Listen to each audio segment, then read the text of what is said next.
Good morning, all of you. Let me take up where my colleague Yavakishvili took off in an attempt to understand or maybe even explain how societies veer towards genocide and mass annihilation. I will speak mostly about mass violence or mass annihilation rather than genocide, because genocide is a term of international law with many, many problems for the historian or the sociologist. And what I'm talking about is the mass destruction by armed and organized men, they're almost always men hitherto, of unorganized and unarmed people on a very large scale. Now, such huge mass destruction usually occur in the context of war, civil war, revolution, or its aftermath.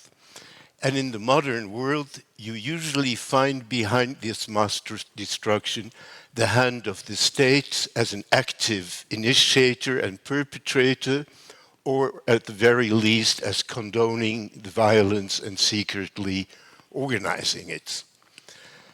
Now, there is a pattern that may lead to this mass destruction, and in my book on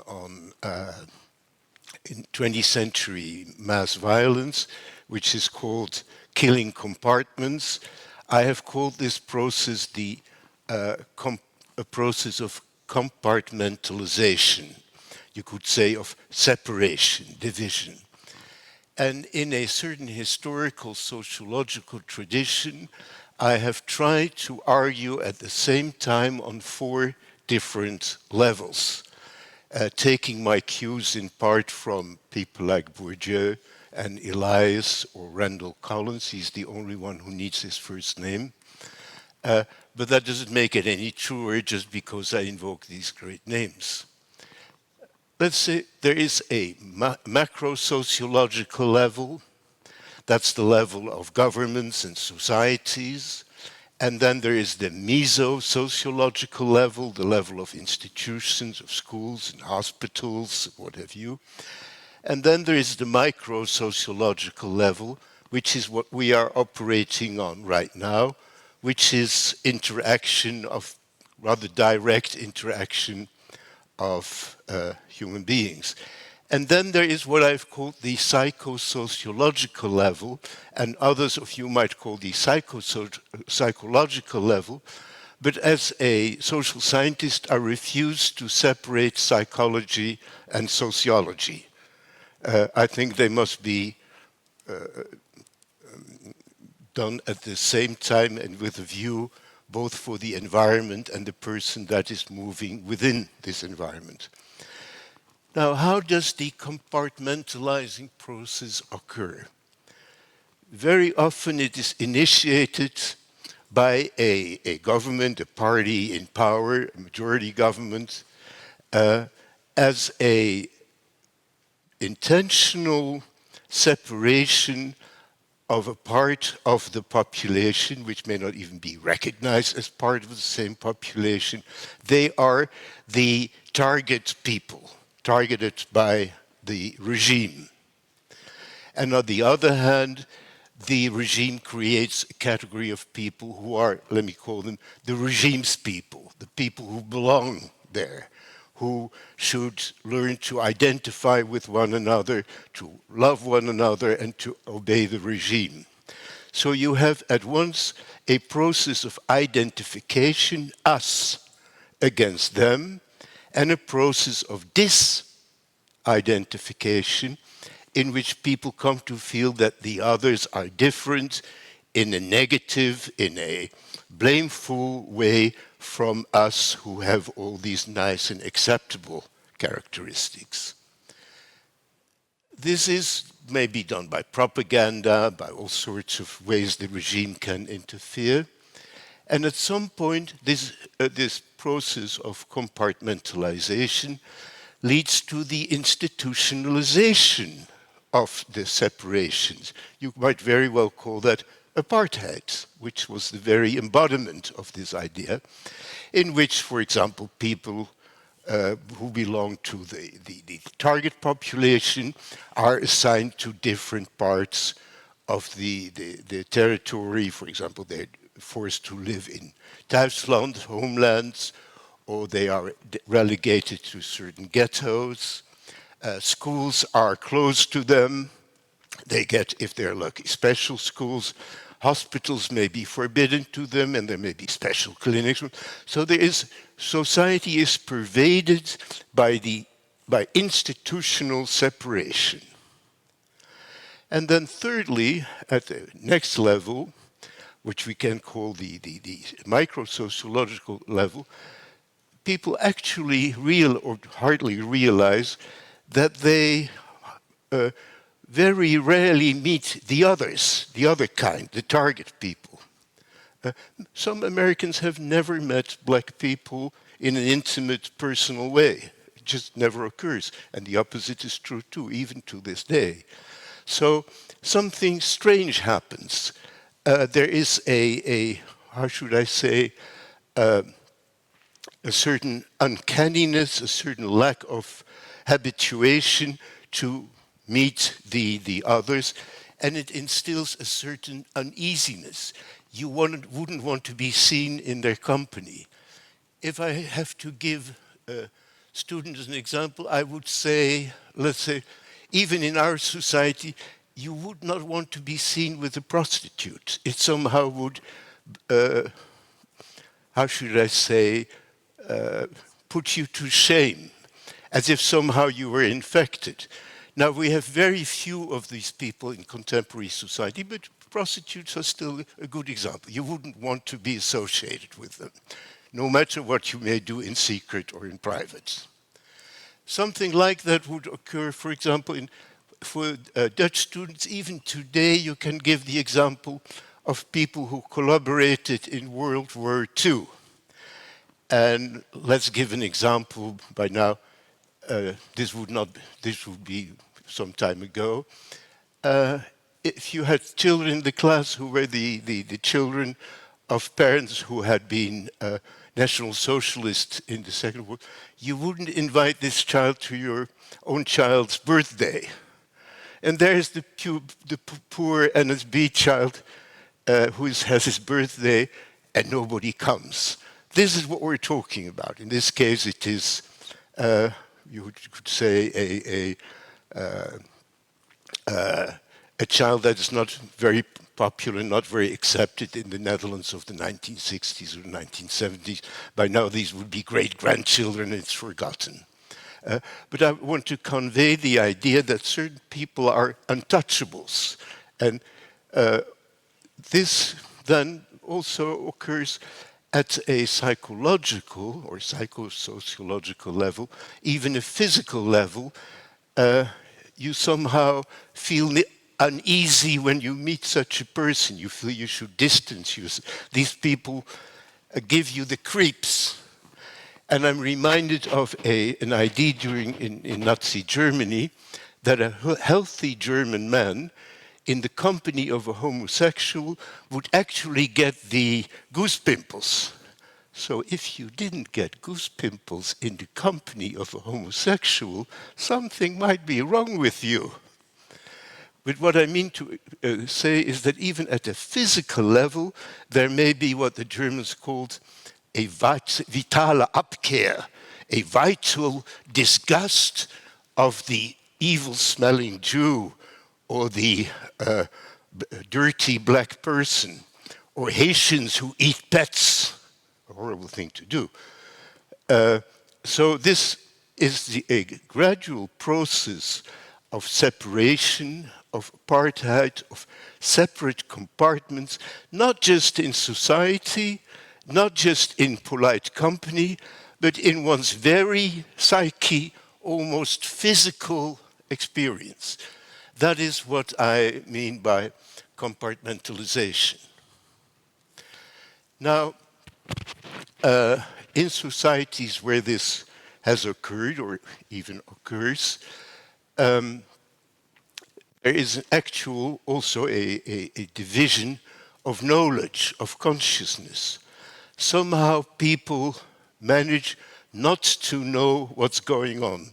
Or in a beautiful German expression, which one of my Jewish patients who had been in the camps quoted, macht sich nicht wissen. How many of you understand German? Macht sich, he makes himself not knowing. What is fascinating about this expression is that it makes not knowing an active act. You must make yourself not know. And the very act of making yourself not knowing is unknown. It's very tricky, but that is how what we call unconsciousness or pre-consciousness actually works. That is the trick our minds or we play upon ourselves. And this sich selbst nicht wissen machen, to make yourself not know, occurs throughout society. In an advanced stage of compartmentalization, when the actual mass persecution has begun and maybe the mass killings start, we see another kind of compartment, which is the places of violence and of killing. They are isolated, hidden from view, hidden from consciousness, but at the same time, almost everybody knows about them. Probably in this very town, Vilnius, there must be buildings of which even the people who live in Vilnius today know that once they were places of torture and killing and violence. And even when you pass these buildings, some people remember. For us, that is Uiterpenstraat, which is now called Gerrit van der Veenstraat, where the Sicherheidsdienst resided. These places are interesting because at once they're closed off. You couldn't go in there, you couldn't go. You didn't know who was tortured there, who was jailed there. You didn't exactly know what happened there. You didn't know who worked there. But somehow you knew that something was very off, which spread fear. You were afraid and you made yourself not know. And the function of this fear is very, in a totalitarian society, you can never entirely be sure what is forbidden and what the punishment will be. For example, in the Netherlands, hiding Jews, the Nazis said that those who hid Jews would suffer the same fate as the Jews they had hidden.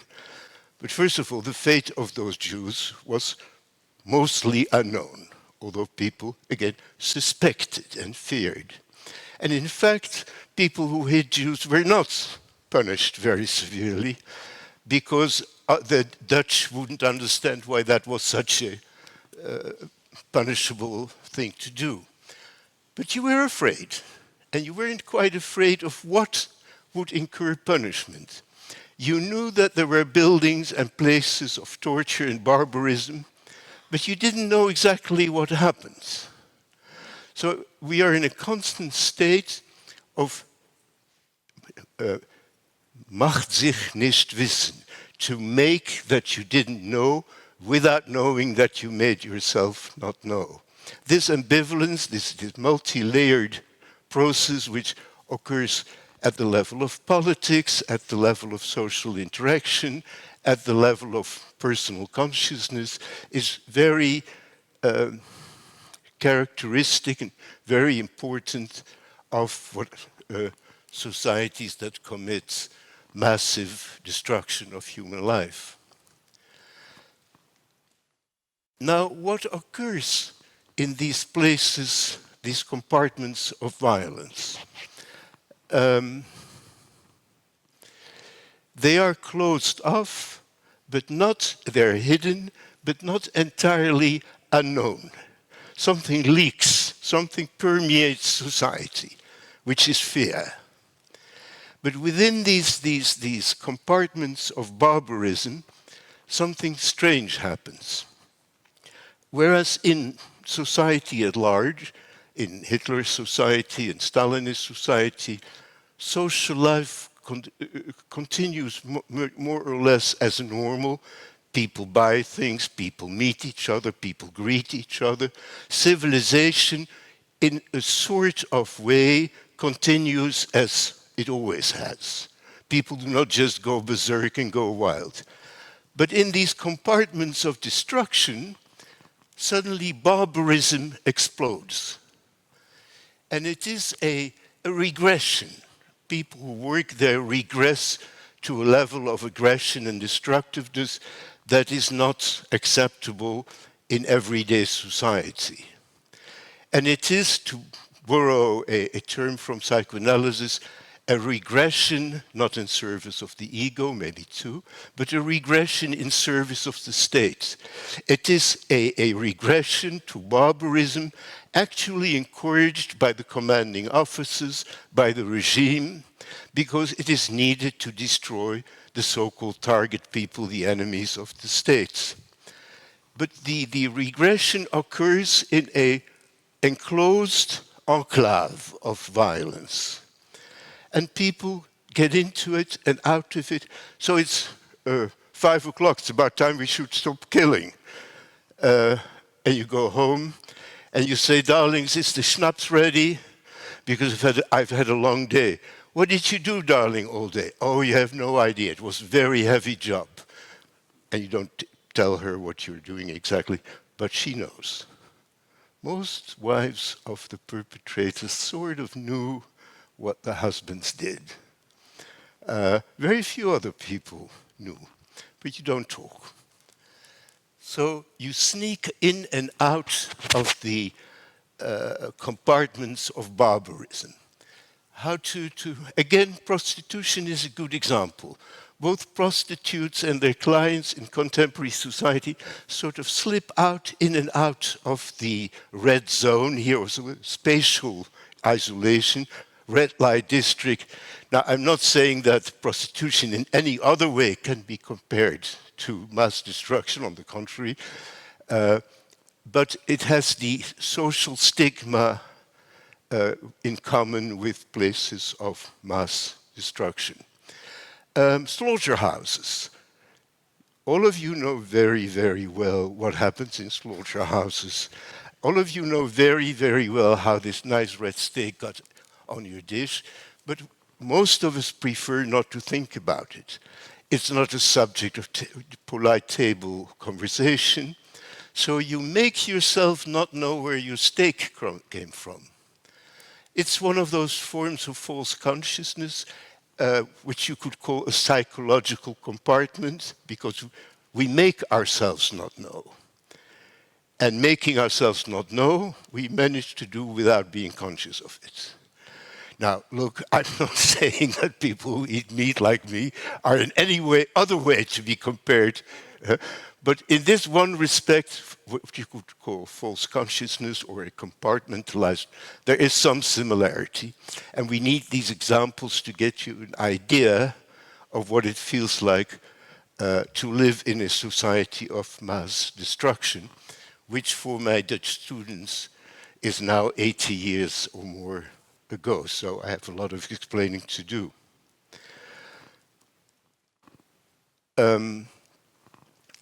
So these are, it gives you an idea of how complicated and convoluted the process towards mass destruction is, and how it both is a political, a social, a psychological, and even at times a physical process of separation from one to another part of the population.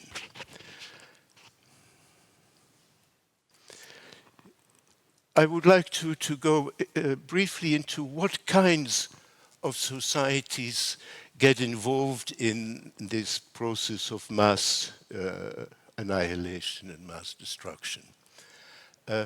It is a process which is very common in the imperialist colonial past of European countries, in which European armies and their mercenaries, their local mercenaries, go and conquer large parts of extra-European, say African and Asian and American continents.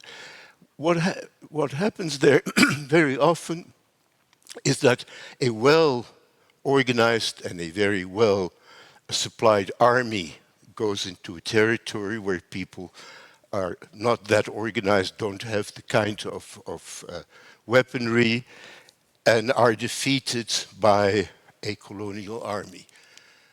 But they have resisted, and they have resisted in barbarian, awful ways. They have thrown spears, they have attacked like guerrillas instead of regular armies. They have, in the eyes of the advancing army, done horrible barbarian things which an army with guns and a cannon would never engage in the eyes of the invading armies. And then when the enemy is defeated and they enter a village, they get into a frenzy, a killing frenzy. It happens all the time. And they kill those of the resisting who have survived. They kill the mayor who refuses to say where the leader of the opposition is. And then they start raping the women. A separate subject on its own I will not go into right now about mass rape. And it is a frenzy which is justified by the awful ways, in quotation marks, that the local population resisted. A killing frenzy. I call it the victor's frenzy. It's a very typical pattern of European armies in other continents. It has happened all the time. The latest was the American army in Vietnam. And poor Sergeant Kelly, I think his name was, who was singled out as the only responsible one. The Dutch engaged in Indonesia in such frenzy, and it was kept well nigh a secret until 1 or 2 years ago. For almost 75 years, the Dutch managed not to think of it. And if somebody brought it up, it was incidental, it was an excess of violence, but in fact it was structural and systematic, as we then also knew. So only now there is it comes to public consciousness what was actually happening, but all the time we knew. I knew. I don't think I ever bothered to write about it. Well, there was other people's task. There's an interesting detail. This was not just a process of psychological or mass repression of knowledge. Actually, the veterans threatened seriously anybody who would open the books on it.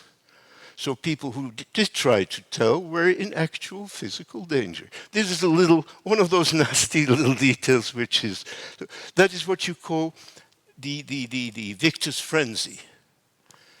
There is a very paradoxical phenomenon which I would call loser's triumph, in which a losing country turns on people in its own citizenry to kill its internal enemies, even if it's losing the war, just so as to get rid, once and for all, of the internal threat. The Hutus in Rwanda are an example of that. Rather than fight the invading army of the Tutsi RPF that was in the process of conquering large parts of Rwanda, they turned on the Tutsi citizens because behind it was a sort of a theory of history. If we kill off as many Tutsis as we can, we will be rid of this vermin, that is very subhuman beings, insects, and so Hutus, even if they lose temporarily the war, in the end they will win in history against the eternal Tutsi enemy. something of this rhymes with Nazi propaganda. And indeed, one may look at the tremendous effort which the Nazis took in exterminating the Jews within their reach, while a full-time war was going on at the same time, because even if they would lose from the Allied forces, they would have settled their accounts with the Jews, and history from then on would be. But these are metaphysical theories of history which are part of the process of compartmentalization. I've come to the end of my expose. There are two other modes of mass annihilation. Anyway, I wrote a book about it, and if you want to know more, see if you can find it, maybe for free on the internet these days. Thank you very much.